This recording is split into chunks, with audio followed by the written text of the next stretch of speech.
So we're talking about the difference between Quito, Cuenca, or maybe even the coast. Why would anybody want to live in Quito? Well, there's definitely way more going on in Quito.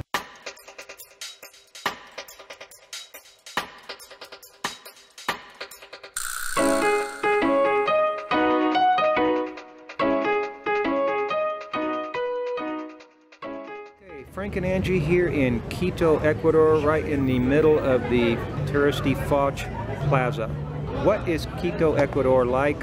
Who is most suited to Quito, Ecuador? Why would you want to live in Quito, Ecuador? You know, it's been said, Angie, that Quito, Ecuador is probably for a little bit of a younger crowd. Is that really true? Is there something to that? And I think that one of the things that living abroad does is it gets you out more. For example, you see a lot of people out walking. Walking is very big when you go abroad. Bicycles are big, but walking's real big, buses. But, you know, this gets you into more of it gets you more fit. You know, you're in better shape, you know, and you can be in better shape, you know, if you walk more, you'll feel better and you'll live more, have a better life.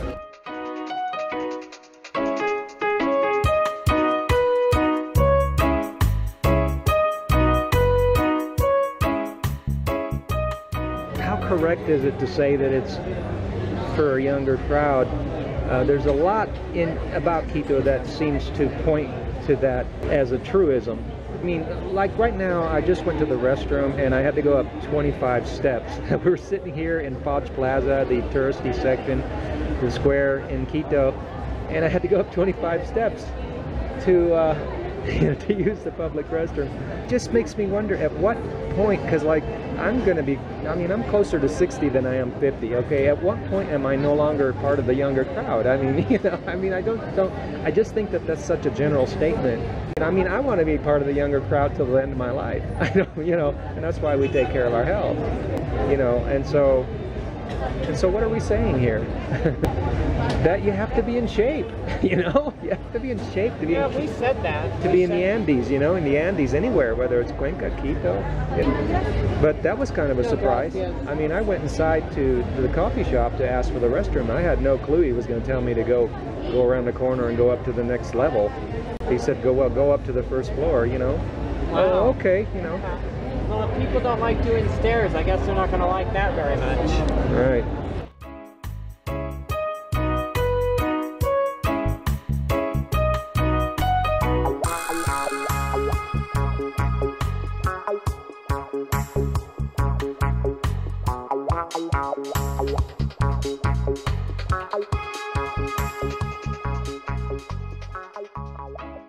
That living in Ecuador is, as far as the type of person that would really get the most out of living in Ecuador, my opinion is that if somebody enjoys being outdoors, outside, that's something that is really enjoyable. The one thing, you know, is to stay away from the smog. That's counterintuitive. I mean, something that you don't think about. You think, well, look, I want to go to Ecuador, look, everybody's outside.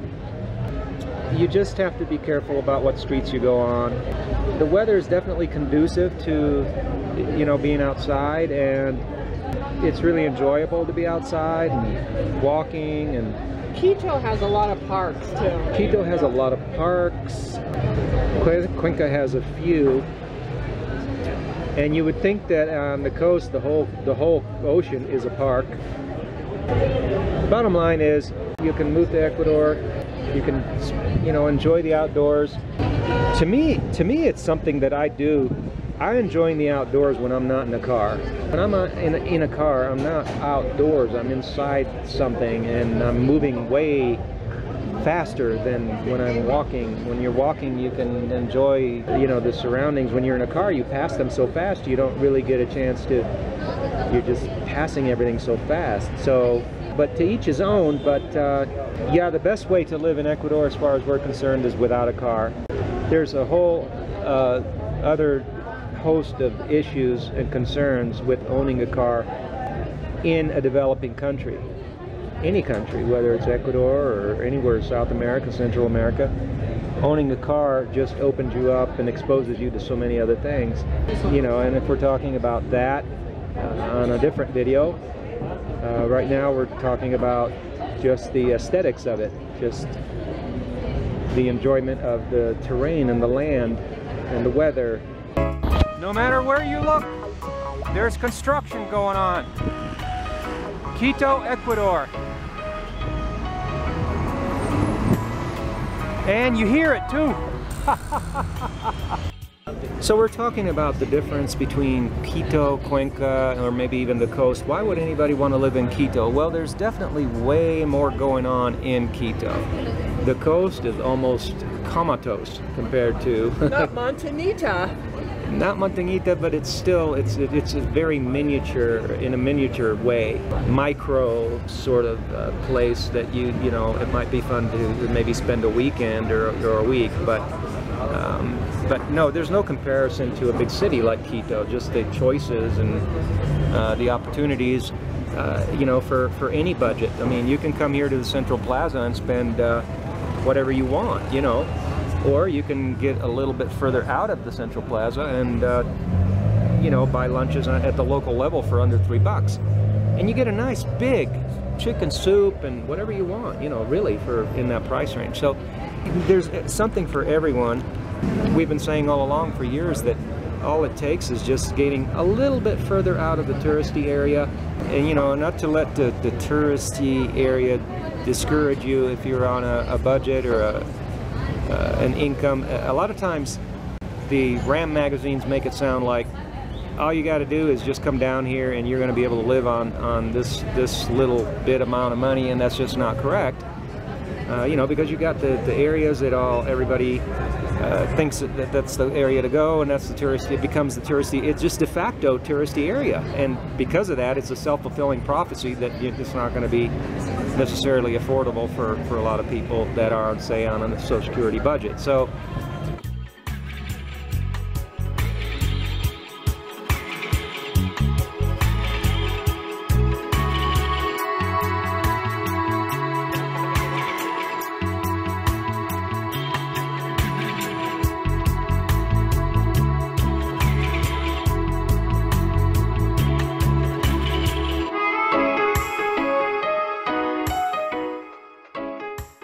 Anyhow, getting off that, Quito's got a lot going on, but the weather here is just about the same as Cuenca, isn't it?